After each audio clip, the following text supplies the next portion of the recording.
ഓം നമോ ഭഗവതേ വാസുദേവായ. എല്ലാവർക്കും നമസ്കാരം. വ്യാഴദോഷമുള്ളവർ നിർബന്ധമായി കേൾക്കുവാൻ ഉദ്ദേശിച്ച് ചെയ്യുന്ന വീഡിയോയാണ്.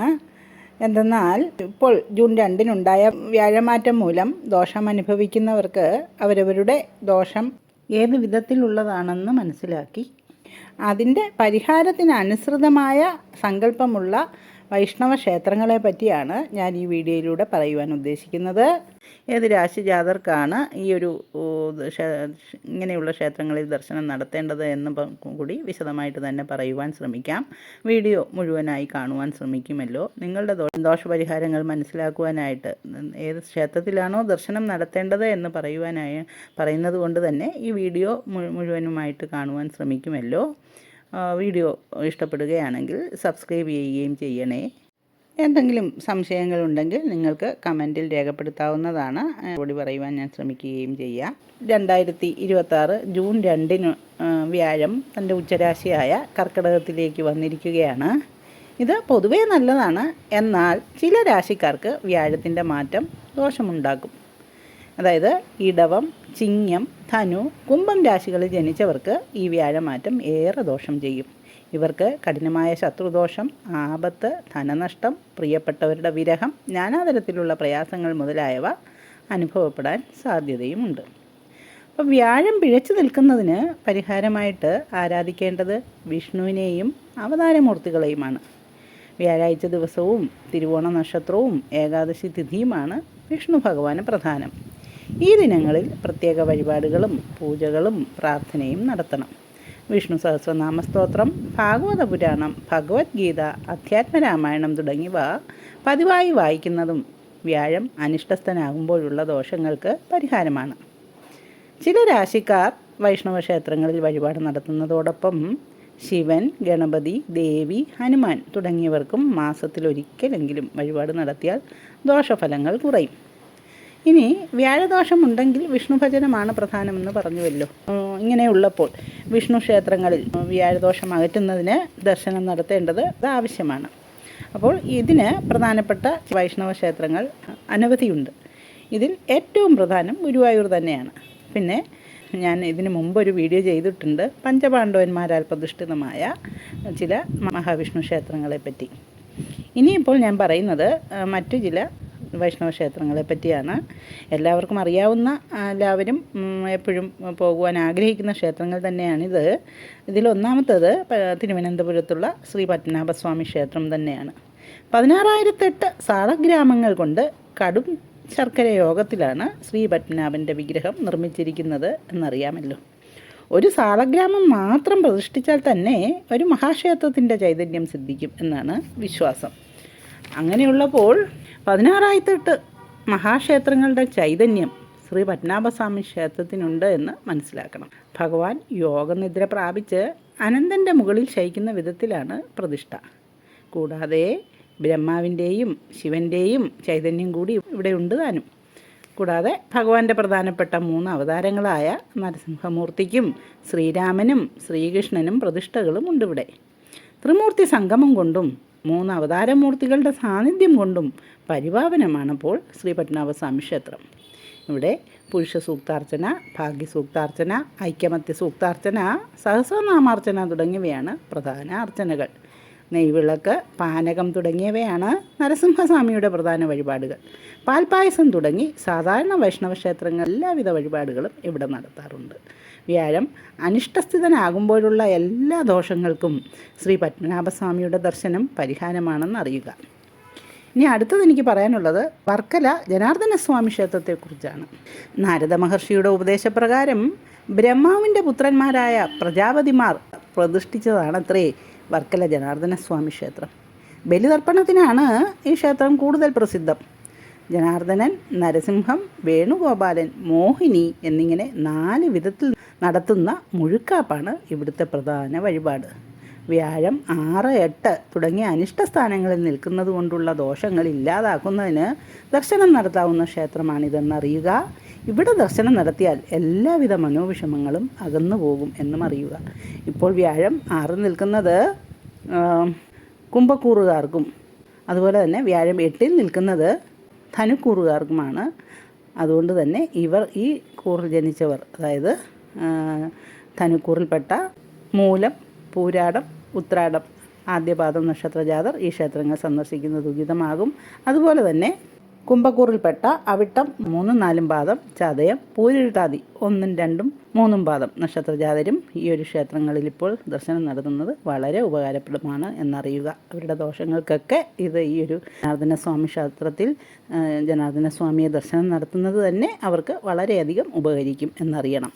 ഇനി തിരുവനന്തപുരം ജില്ലയിൽ തന്നെയുള്ള മലയൻകീഴിലുള്ള ശ്രീകൃഷ്ണക്ഷേത്രത്തെ പറ്റിയാണ് പറയേണ്ടത്.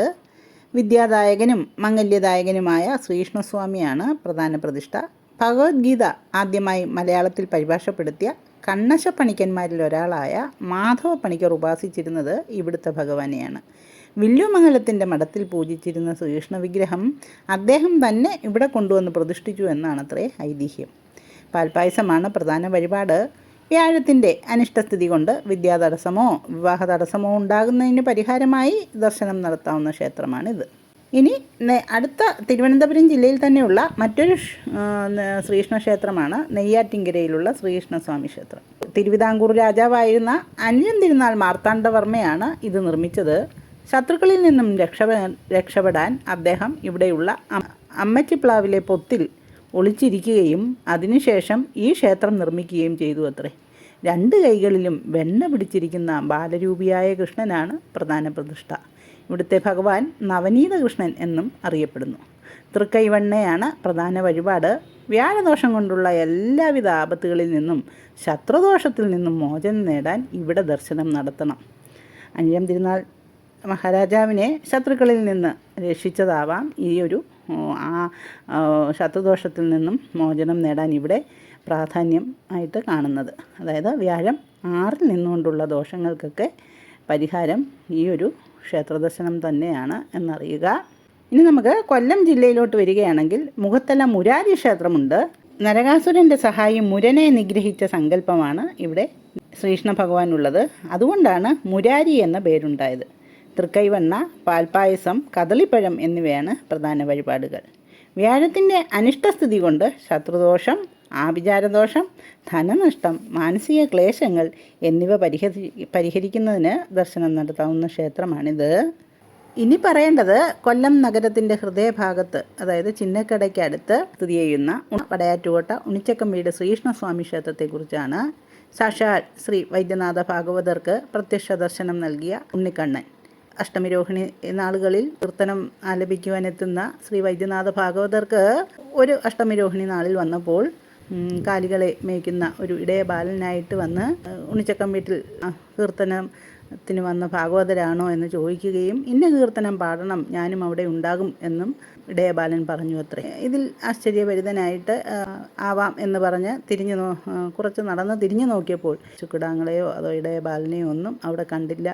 അപ്പോൾ വൈദ്യനാഥ ഭാഗവതർ വിശ്വസിക്കുന്നത് അത് അദ്ദേഹത്തിന് ഉണ്ണിക്കണ്ണൻ ദർശനം നൽകി എന്നത് തന്നെയാണ്. അതുകൊണ്ട് തന്നെ ഈ ഒരു ക്ഷേത്രത്തിൽ എപ്പോഴും പശുക്കളുടെ സാന്നിധ്യം ഉണ്ടാകും. പശുക്കളെ വളർത്തുന്ന ഗോശാലയുമൊക്കെ ഇവിടെ ഉണ്ട് താനും. ഭക്തജനങ്ങൾ ഇതിൻ്റെ പരിപാലനത്തിനായിട്ട് വേണ്ട കാര്യങ്ങളൊക്കെ ഭക്തിപൂർവ്വം ചെയ്തു വരുന്നു. ചമ്പൈ വൈദ്യനാഥ ഭാഗവതർ വിശ്വസിക്കുന്നത് അദ്ദേഹം അഷ്ടമിരോഹിണിക്ക് ഇവിടെ ഒരിക്കൽ കീർത്തനം ആലപിക്കുവാൻ എത്തിയപ്പോൾ പേരക്കുട്ടികളില്ലാതെ വിഷമിച്ചിരുന്ന അദ്ദേഹത്തിന് പേരക്കുട്ടികളെ കൊടുക്കുകയാണെങ്കിൽ എല്ലാ അഷ്ടമിരോഹിണിക്കും അദ്ദേഹം ഇവിടെ വന്ന് കീർത്തനം ആലപിച്ചു കൊള്ളാമെന്ന് പറയുകയും അതിൻ പ്രകാരം അദ്ദേഹത്തിന് പേരക്കുട്ടിയെ കിട്ടു എന്നും അദ്ദേഹം വിശ്വസിക്കുന്നു. അതിനാൽ തന്നെ സന്തതികളില്ലാതെ വിഷമിക്കുന്ന ദമ്പതികൾക്ക് സന്താന സൗഭാഗ്യം കിട്ടുവാൻ ഈ ഒരു ഉണ്ണിക്കണ്ണനെ ദർശനം നടത്തുകയും വേണ്ട വഴിപാടുകളൊക്കെ ഇവിടെ ചെയ്യുകയും ചെയ്യുന്നത് വളരെ നല്ലതാണെന്നാണ് ഭക്തജനങ്ങൾ വിശ്വസിക്കുന്നത്. അതുപോലെ തന്നെ ഇവിടെ നടക്കുന്ന മറ്റൊരു വിശേഷ ചടങ്ങാണ് ധനുമാസത്തിൽ കുടുംബസൗഖ്യത്തിനായിട്ട് നടത്തുന്ന പ്രത്യേക ഭജന.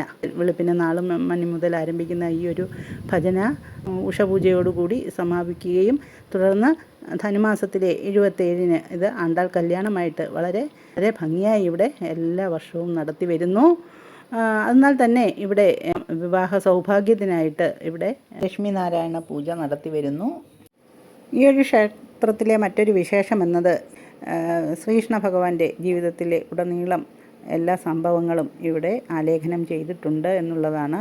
കൂടാതെ പഞ്ചപാണ്ഡവന്മാരായാലും സപ്തർഷികളുടെയും എല്ലാം പ്രതിമകളാൽ അനുഗ്രഹീതമാണ് ഈ ഒരു ക്ഷേത്രം എന്നുള്ളതാണ്. ദശാവതാരങ്ങൾ കൊത്തിയും വെച്ചിട്ടുണ്ട്.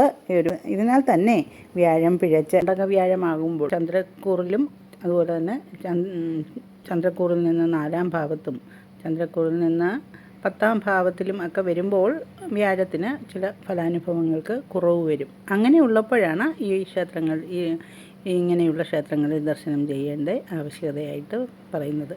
ഇപ്പോൾ ഇത് മേളക്കൂറുകാരായ അശ്വതി ഭരണി കാർത്തിക 1-ാം പാദം നക്ഷത്രജാതരും അതുപോലെ തന്നെ കർക്കിടകക്കൂറുകാരായ പുണർദം അവസാന പാദം പൂയം ആയില്യം നക്ഷത്രജാതരും പിന്നെ തുലാക്കൂറുകാരായ ചിത്തിര 3-4 പാദം ചോതി വിശാഖം 1, 2, 3 പാദം നക്ഷത്രജാതരുമാണ് ഇങ്ങനെയൊരു അവസ്ഥ നേരിടുന്നത്. അതുകൊണ്ട് ഇവർക്കെല്ലാം ഈ ക്ഷേത്രത്തിൽ ദർശനം നടത്തുന്നത് വളരെ പ്രയോജനകരമാവുമെന്നറിയുക. ഇനി അറിയേണ്ടത് കൊല്ലം ജില്ലയിലെ തന്നെ അഷ്ടമുടി തടാകത്തിൻ്റെ തീരത്ത് സ്ഥിതി ചെയ്യുന്ന ആശ്രാമം ശ്രീകൃഷ്ണസ്വാമി ക്ഷേത്രത്തെക്കുറിച്ചാണ്. നവനീത കൃഷ്ണൻ എന്നാണ് ഈ ഒരു ഭഗവാനെ ഇവിടെ അറിയപ്പെടുന്നത്. ഉപദേവതകളിൽ സ്വാമി അയ്യപ്പൻ, നാഗദേവതകൾ, നവഗ്രഹങ്ങൾ എന്നിവയും ഇവിടെയുണ്ട്. ആശ്രാമം ശ്രീകൃഷ്ണസ്വാമി ക്ഷേത്രത്തിലെ 10 ദിവസത്തെ ഉത്സവത്തിൻ്റെ പര്യവസാനമാണ് കൊല്ലം പൂരം. വിദേശത്ത് നിന്ന് പോലും ധാരാളം ആളുകൾ ഇവിടുത്തെ കുടമാറ്റം ദർശിക്കുവാനായിട്ടും അതുപോലെ തന്നെ ഇവിടെ നടക്കുന്ന വെടിക്കെട്ട് ദർശിക്കുവാനായിട്ടും ഈ ഒരു സന്നിധിയിൽ എത്തുന്നു എന്നുള്ളതാണ് അറിയേണ്ടത്. ആശ്രാമം മൈതാനത്താണ് ഇങ്ങനെ കൊല്ലം പൂരം നടക്കുന്നത്. പിന്നെ വെടിക്കെട്ടും നടക്കും. വ്യാഴപ്പിഴ മൂലമുള്ള എല്ലാ ദോഷങ്ങൾക്കും നവഗ്രഹ സന്നിധി കൂടിയുള്ള ഈ ഒരു ക്ഷേത്രത്തിൽ പരിഹാരമുണ്ടെന്നറിയുക. തെക്കൻ കേരളത്തിലെ ചില ക്ഷേത്രങ്ങളെ പറ്റിയാണ് ഞാനിവിടെ പറഞ്ഞു വന്നത്. മധ്യ കേരളത്തിലെ ക്ഷേത്രങ്ങളെപ്പറ്റി ഇതിനു മുമ്പൊരു വീഡിയോ ഞാൻ ചെയ്തിട്ടുണ്ട്. അതിൻ്റെ ലിങ്ക് ഇവിടെ കൊടുക്കുകയും ചെയ്യാം. ഇനിയും ധാരാളം വൈഷ്ണവ ക്ഷേത്രങ്ങൾ ഇങ്ങനെ വ്യാഴപ്പിഴ മാറ്റുവാനായിട്ടുള്ള വൈഷ്ണവ സങ്കല്പങ്ങളുള്ള ക്ഷേത്രങ്ങളുണ്ടെന്നറിയണം. അതിനെപ്പറ്റി ഇനിയൊരവസരത്തിൽ വീഡിയോ ചെയ്യുന്നതാണ്. എല്ലാവർക്കും ഉപകാരപ്പെടുമെന്ന് വിശ്വസിക്കുന്നു. ഉപകാരപ്പെടുകയാണെങ്കിൽ ലൈക്ക് ചെയ്യുകയും ഷെയർ ചെയ്യുകയും സബ്സ്ക്രൈബ് ചെയ്യുകയും ചെയ്യണേ. ജ്യോതിഷ സംബന്ധമായ നിങ്ങളുടെ സംശയങ്ങൾക്ക് എൻ്റെ വാട്സാപ്പിൽ ബന്ധപ്പെടാവുന്നതാണ്. നന്ദി, നമസ്കാരം.